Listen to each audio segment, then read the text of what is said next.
with my friends in Poland, and they are worried that you align yourself too much with Putin. What's your message for them? Well, if I didn't align myself with both of them, you'd never have a deal. You want me to say really terrible things about Putin and then say, "Hi, Vladimir, how are we doing on the deal?" That doesn't work that way. I'm not aligned with Putin. I'm not aligned with anybody. I'm aligned with the United States of America. And for the good of the world, I'm aligned with the world. And I want to get this thing over with. You see the hatred he's got for Putin. It's very tough for me to make a deal with that kind of hate. He's got tremendous hatred. And I understand that, but I can tell you the other side isn't exactly in love with, him either. So it's not a question of alignment. I'm aligned with the world. I want to get the thing set. I'm aligned with Europe. I want to see if we can get this thing done. You want me to be tough? I could be tougher than any human being you've ever seen. I'd be so tough. But you're never going to get a deal that way, so that's the way it goes. All right, one more question. Hey, I will respond to this. So look, for 4 years in the United States of America, we had a president who stood up at press conferences and talked tough about Vladimir Putin, and then Putin invaded Ukraine and destroyed a significant chunk of the country. The path to peace and the path to prosperity is maybe engaging in diplomacy. We tried the pathway of Joe Biden of thumping our chest and pretending that the President of the United States' words mattered more than the President of the United States' actions. What makes America a good country is America engaging in diplomacy. That's what President Trump is doing. Can I ask you? Sure. Yeah? Yeah. Okay. So he occupied our parts, big parts of Ukraine, part of East and Crimea. So he occupied it on 2014.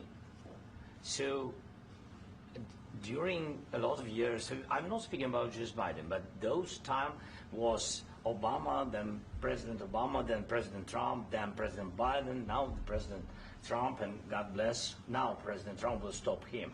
But during 2014, nobody stopped him. He just occupied and took.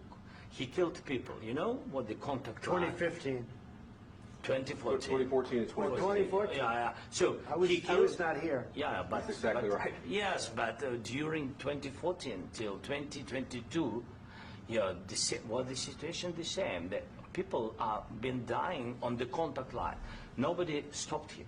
You know that we had conversations with him, a lot of conversation, my bilateral conversation, and we signed with him, me, like a new president. In 2019, I signed with him the deal. I signed with him, Macron and Merkel, we signed ceasefire. Ceasefire. All of them told me that he will never go. We signed him with gas contract. Gas contract. Yes, but after that, he broken this ceasefire. He killed our people and he didn't exchange prisoners. We signed the exchange of prisoners, but he didn't do it. What kind of diplomacy, JD, you are speaking about? What do you mean? I'm talking about the kind of diplomacy that's going to end the destruction of your country. Yes, but if you Mr. President, with respect, I think it's disrespectful for you to come into the Oval Office and try to litigate this in front of the American media. Right now, you guys are going around and forcing conscripts to the front lines because you have manpower problems. You should be thanking the President for trying to bring an end to this conflict. Have you ever been to Ukraine that you say what problems we have? I have been to. Count once. I've actually watched and seen the stories, and I know what happens is you bring them on a propaganda tour, Mr. President. Do you disagree that you've had problems bringing people into your military? And do you think that it's respectful to come to the Oval Office of the United States of America and attack the administration that is trying to prevent the destruction of your country? A lot of questions. Let's start from the beginning. Sure. First of all, during the war, everybody has problems. Even you, but you have nice ocean and don't feel now, but you will feel it in the future. God bless. You don't know that. God bless. God bless. You will not have war. Don't tell us what we're going to feel. We're trying to solve a problem. Don't tell us what we're going to feel. I'm not telling you. Because you're in no position to dictate that. That's exactly what you're doing. You're in no position to dictate what we're going to feel. We're going to feel very good. You will feel influence. We're going to feel very good and very strong. You will feel influence. You're right now not in a very good position. You've allowed yourself to be in a very bad position, and he happens to be right about it. From the very beginning of the war. You're not in a good position. You don't have the cards right now. With us, you start having not cards. Playing cards. Right now, you don't. You're playing cards. You're playing cards. Serious. You're gambling with the lives of millions of people. You're gambling with World War III. You're gambling with World War III. And what you're doing is very disrespectful to the country, this country. That's back to you. Far more than a lot of people said they should have. Have you said thank you once? This entire meeting? No, in this entire meeting, have you said thank you?